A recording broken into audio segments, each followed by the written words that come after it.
kadib dabeeqadii December sanadkii 2019 markii kiisaska uu horeeyay COVID-19 laga helay magaalada Wuhan ee dalkaasi Shiinaha isla markaana cudurkan uu ku fiday caalamka waxaa jiray dalal badan oo soo rogay xayiraado lagu hortagayo faafitaanka coronavirus-ka dalka Uganda ay ku nool yihiin dad lagu qiyaaso 45 milyan ayaa asagana 24 Maars ee sanadkan lagu soo rogay bandow cirka iyo dhulka iyadoo dhammaan la xiray xuduudaha uu dalkan la wadaago dalalka dariska la ah haddaba magaalada Kampala ee caasimadda dalka Uganda ay ku nool yihiin Soomaali isugu jirta arday iyo jaalida intaba ayaan u kulgarnay saameynta uu ku yeeshay ganacsiyada ay ku leeyihiin Kampala waxaan xafiiskiisa ku booqanay gudoomiyaha jaaliyada Soomaaliyeed Siid Axmed Sheekh Nuur noogu warbixiyay xaaladda guud jaaliyada Soomaaliyeed ee ku sugan dalka Uganda Ibrahim Abdi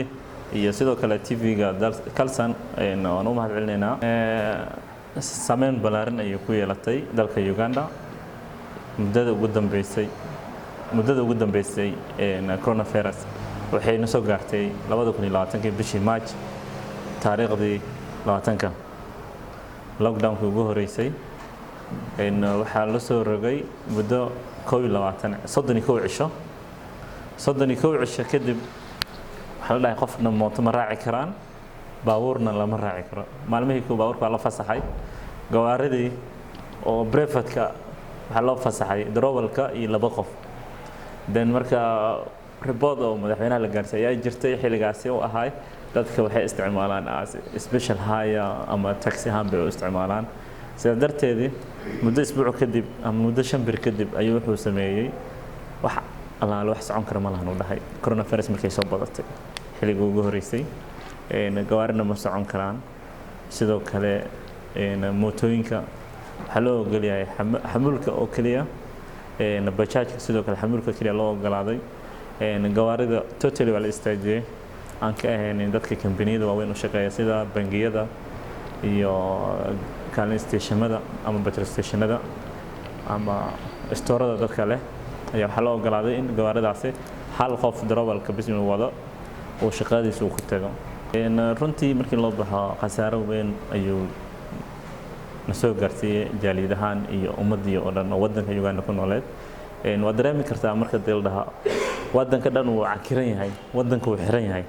qof socon kara ma lahan qof walba rabo meel inuu aado wuxuu tagayaa meel la dhaha xafiiska madaxweynaha wuxuu soo qaadanayaa warqad ogolaansho ah isbitaalka Duurabo warqadaasi ayaa waxa lagu ogolaanaa isbitaalka inaad ku tagtid kadibna ku soo noqotid muddo hal maalin oo qura tukaamadii oo dharka iyo tukaamadii waxyaabahii kale lagu gadaayay kulli total way xirmeen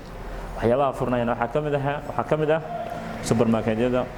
iyo tukaamada cuntada iyo stoorada gelinta waa wadna madaxweynaha directive-kiisa ama orderadiisa ama amaradu soo bixiyay dhammaan waxaan ku fasirnaa afka Soomaaliga kadibna waxaan soo dhignaa page-ka jaaliyada Soomaaliyeed ee dalka Uganda arrimahaas waxaan noo qaabilsanayeen ilaa 20 qof arrimaha ku saabsan COVID-19 ama coronavirus waxaan magacawnay isla durbadiiba 20 xubno oo ka hortagayo ama ka shaqeynaya dhibaatooyinka soo wajahda jaaliyada Soomaaliyeed sidoo kale wuxuu ugu baaqay jaaliyada Soomaaliyeed ee ku sugan dalkan in ay qaataan awaamirta ay soo rogtay dawladda iyo wasaaradda caafimaadka iyo hay'adaha ku howlan hortagga COVID-19 isagoona ugu digay inay ka fogaadaan goobaha la iskugu yimaado dadka maaragtay digniinaha la bixinayo madaxweynaha digniin markuu bixiyo dadka awaamirta marka ma qaadanayaan awaamirtii ayay badanaa maaragtay waxay u fahmeen si kale maanta madaxweynaha uu dhaha mooto lama raaci karo waxa laga rabaa mootadaas inaad raacin stay your home wash your hands ayo waxyaabaha oo la soo jeedo waxay kamid ah stay your home gurigaada joog wash your hands gacmahaadana dhaqo ama aheenin lugay lug ku tag meel alaal meesha rabtid kadibna lug ugu soo noqo Ali Maxamed Cigaal oo kamid ah ganacsatada Soomaaliyeed ayaa asna ii sharaxay saameynta oo ku yeeshay ganacsigooda coronavirus-ka iyo bandowga magaalada saaran uu geystay cudurkan safmarka ah ee coronavirus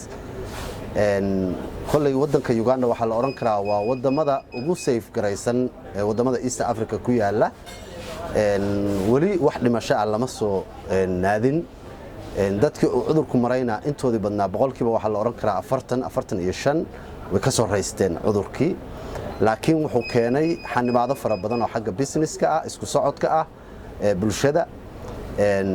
taas oo keentay in maaragtay hoos u dhac badan uu ku yimaado ganacsigii dhaqdhaqaaqii ganacsigu oo annagu aan hadda ka qaybnahay dadka ka qaybka aan waqtigeedii aan shaqayn jirnay oo hore 12 maalinkii ilaa habeenkii 6 saac baan shaqayn jirnay waddanka Uganda wadamada ugu safe garaysan buu ka ahaa xagga security-ga hadda laakiin waxaad moodaa maqrib ka hor baan xirnaa ganacsigii socodkii dadku waa yaryahay transportation-ka oo dhan waa xiran yahay waa aad buu noo saameysay arrintaas aad bay noo taabatay annaga sidoo kale cali maxamed cigaal ayaa mar kale weydiiyey sida ay u maareeyaan ganacsigooda maadaama dalka uu bandow saaran yahay Soomaalidu ma degana oo kaliya xaafadan Kisenyi Soomaalidu waxay degan tahay xaafado kale oo xogaa durugsan dadka custom-kayaga aha dadka ugu badan oo wax naga gataana waa dadka Soomaaliyeed weeye dadkii transportation-kii baa ku adkaaday imaanshii baa ku adkaaday waxa kale oo caqabadahan helay kamid ah kambaniyadii aan wax ka heli jirnay intooda badan baankii baa fuulay oo ku dhacay waayo dawladdu waxay fasaxday goobaha cuntada iyo goobaha daawooyinka caafimaadka oo kaliya